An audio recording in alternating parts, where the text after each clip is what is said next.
Чакай, Динка! Вики, пребягай бързо тук. Бързо, ама много бързо пребягай и отивай нагоре. Тичай! Тихо!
Аз не бях правил филми дълго време.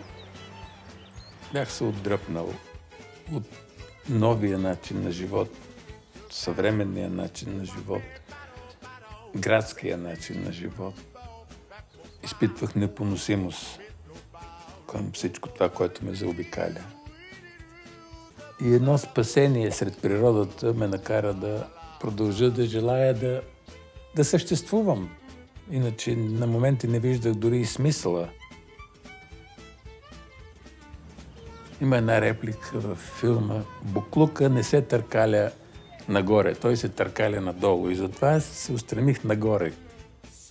Така изплува това усещане за живот извън пътя за живот, встрани от пътя, от там, където е пълно с насилие, с мърсотия. Историята за един драматург, самотен драматург. Дори, нали, когато сред хора самотен, жена му актриса, Аня Пенчева. И така се случва, че самотата излиза от него, след като среща едно младо момиче. Така нещата стават по-сложни и се получава, да, любовен триъгълник. За работата ми с Николай Волев, аз играех в голяма степен негово. Историята е по негови случки и аз го гледам той пред очите ми. Аз имам някакси, не да го имитирам буквално, но усещането за него. И в един момент, примерно пред камерата, аз се чувствах като него. Ама това е много шизофренично усещане. В някакъв момент го чувствах буквално като баща, ментор, настойник или някой, който трябва да слушам много внимателно и да гледам, защото Крикора Зарян казваше, ако даже Динка, Майна, ако искаш да видиш какъв е стила на филма или на пиеста, която правите, много внимателно наблюдай режисьора. Той е в него, каза. Той дори може да не ти го каже, да не ти го даде, но той е в него, защото той го прави. Казва, ако не е в него и няма нищо и е празен, значи не е режисьор. Докато се качиш там и стъпиш от двете страни, имаш чувството, че Деян Донков яздиш пирин. беше първоначално много изненадан, когато му предложих да изиграе главната роля, защото разликата във възрастта на героя и неговата лична възраст е 15 години. Но аз усетих, повярвах интуитивно, знаех, че той ще се справи и ако помогнем на неговото преждевременно побеляване, външния му вид нямаше да бъде проблем, оставаше да изиграе убедително 15 години по-възрастен от самия себе си. И според мен той го направи много убедително, много въздействащо и много артистично.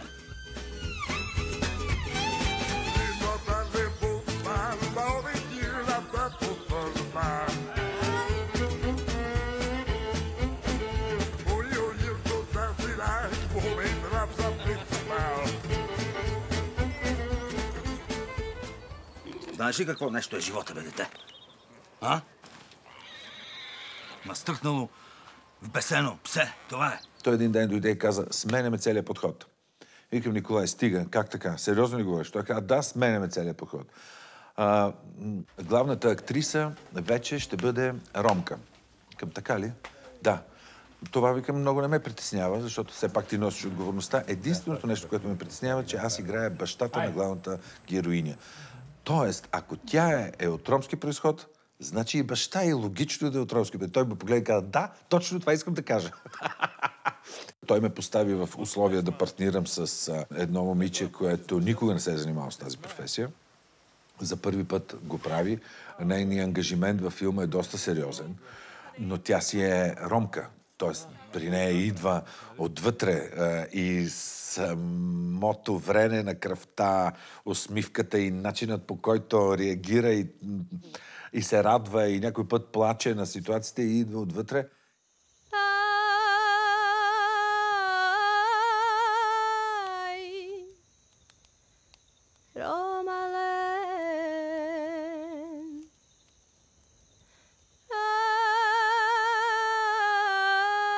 Николай Волев ме научи да бъда себе си и да слушам сърцето си.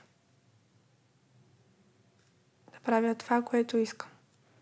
Не ми беше много трудно да пресъздам този образ, защото намирах много себе си в него. Имам чувството, че един и същи човек, в смисъл, почти няма разлика. Николай Волев ми се обади и каза: искам да ти задам един въпрос. Какво ще кажеш? Дали ще можеш да прочетеш сценария до утре? Не можах да повярвам и ми беше някакво такова сено. Вау! Нещо, за което цял живот си мечтава, изведнъж е така да ти се сбъдне, да се случи и просто... Стефан. Вече ти казах моето име. Салия. Отивате. И на теб, Стефан, ти стои добре. То си беше за нея такъв чисто житейски урок този филм. Тя доста страдаше, доста плака, поимаше такива по време на филма. Няма да се справи, че не може, отказваше се, нали? Тя компенсираше от липсата на опит с волевото усилие да влезе в образа и да не излиза от него. Тя си нафантазираше всичко това, което трябваше да изиграе и денонощно стоеше в това състояние. Много рядко излизаше от него, което е цял благодат за режисьора. Той се шегува, но ти в този момент не разбираш. Да. Целта е ти да не покажеш, че разбираш, че се шегува. Просто беше едно съвпадение с течение на обстоятелства, които аз наричам щастливи. Шанс, късмет, щастлива случайност, която помогна за тази странна, необичайна героиня, която е различна от своето поколение.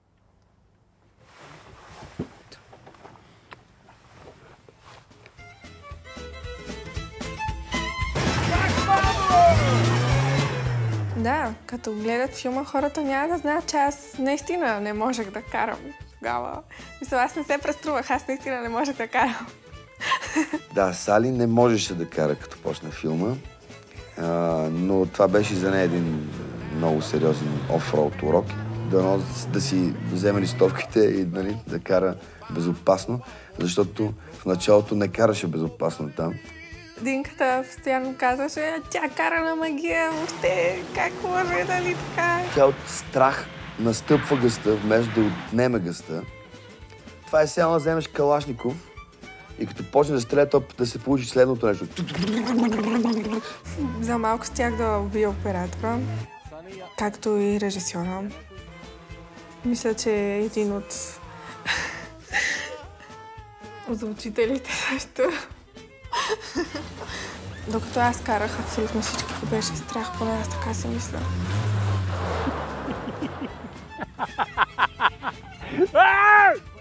Бишо не е просто кола.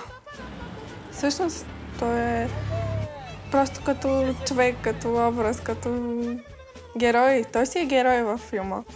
Разбрахме се бързо с него. Позволи ми да боравя с него по някакъв начин. Така, остави ми се, довери ми се. Взе на изкуството да поддържаш Бишо. Да караш Бишо, нещо такова. Мръсна! гледай в очите, докато ти говоря! Тя не казва това, на теб те е ясно. Не са ме докоснал. Почваш се оправдаваш без да те са те питали, което е по-силно. Има нотки на ирония, нотки на такова, как се казва, това, заяждането, на пиленето, на... Има отношение. Не искам отношение. Как се живее с някой, когато ти не си престанал да обичаш, но вече нямаш тази първоначална тръпка, тази силна възбуда в чувствата. Няма. Това всичко е тленно, то е отминало и е невъзможно да съществува за такъв дълъг период. Колко е лесно да изневериш на някой, който заслужава да му изневериш. А когато той не заслужава, колко става трудно. Когато този човек е свестен, когато този човек нищо друго не е направил, освен да ти помага и ти му изневеряваш. Тези въпроси са ме вълнували, когато се зароди идеята и тя постепенно кристализираше и се стигна до реализацията. Защо липсват и скандалите ни? Когато сме заедно, се справям по-добре. За какво съм ти аз? Вече нищо не става от мен. Всичко става от теб, Стефане. Всичко. Оказва се, че аз съм станал актьор. Благодарение на гърдите на Ана Пенчева. Не съм бил повече от 13-14 годишен. Такъв лют пубертет. На Баба Вида, Баби невидени кули, се снима филм. Аня, нали, върху един кон. Гърдит, почти целите отвън, нали. И ние с това момче такива. Много силно пожелах и аз да съм актьор тогава. Точно тогава този миг, нали, с гърдите на Ана Пенчева и това има причина в това. И го казах, и се сетих и го казах и тя много се смя. Може би трябва да благодаря на Николай Волев, че отново имах щастието, удоволствието да бъда с Динката. Динката е перфектният актьор. Всеотдайният актьор. Актьора, който знае, че не е моноспектакъл, а играта е отборна. Само с един поглед Динката може да ти каже: Копеле, това не стана, сега си ти да искаш втори дубъл. Добра работа свършихме, такава камерна, приятна, интимна. Героично момиче. Много бойна и много мисли за човек от среща. Тоест, пред камера да водиш очи в очи диалог и не да се опитваш да играеш, ами да се опитваш да не играеш.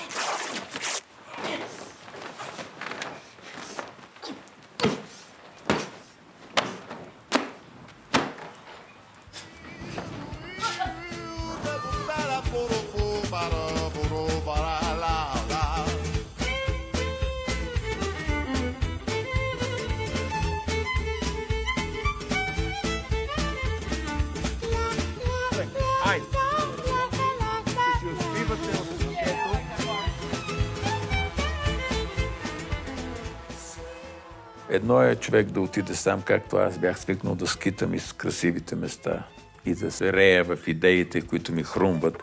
Друго е да закараш един екип от 50 души, да зависиш от времето, да се надяваш на щастието, да има точно подходящото време за снимки, защото това са неща, които се отразяват изключително много на крайния резултат. И човек е ненаситен лаком за по-хубаво, повече. Максимализма, опита да постигна повече от това, което дори съм намислил, ме караше понякога да се изнервям и да се чувствам неудовлетворен.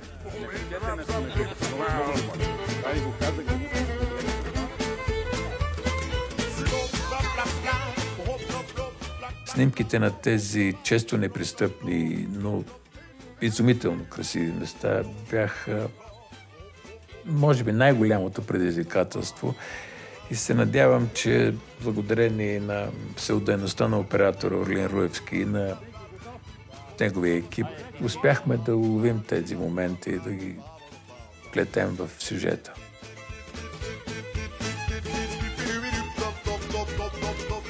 Николай Волев е като великденско яйце. А ако не ти хареса от едната страна, го обръщаш и от другата може пък да ти хареса. Николай има една способност в движение да моделира формата. Както казват скулпторите, да маха и да прибавя от глината към изграждане на крайния продукт. Истински режисьор, колкото и така да звучи, може би по-детски казано. Просто е на 100% отдаден на работата си. 100% иска да се случи най-доброто. Може би трябва да е повече от 100% добро, за да каже окей, става, нали? Режисьорът Вулкан, мъжът дете и мъдрец баща.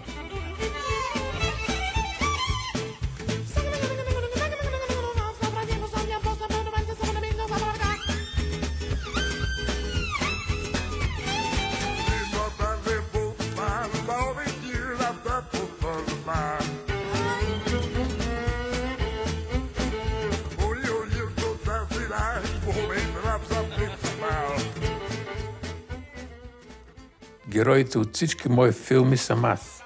И Пурко, от Господин за един ден, и Маргарит, от Маргарит и Маргарита, и бащата, и същевременно и момчето от Да обичаш на инат. Дори и Двойникът.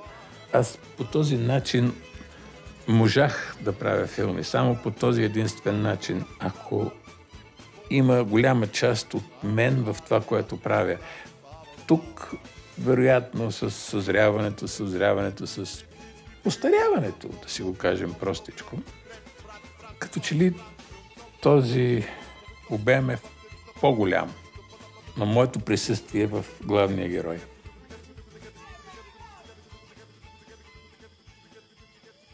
Това е среща между двама особняци, две изключения. Далеч от правилото, далеч от онези хора, които се движат в пътя. Те и двамата се движат извън пътя и намират удоволствие в това да се движат извън отъпканите пътища и пътеки.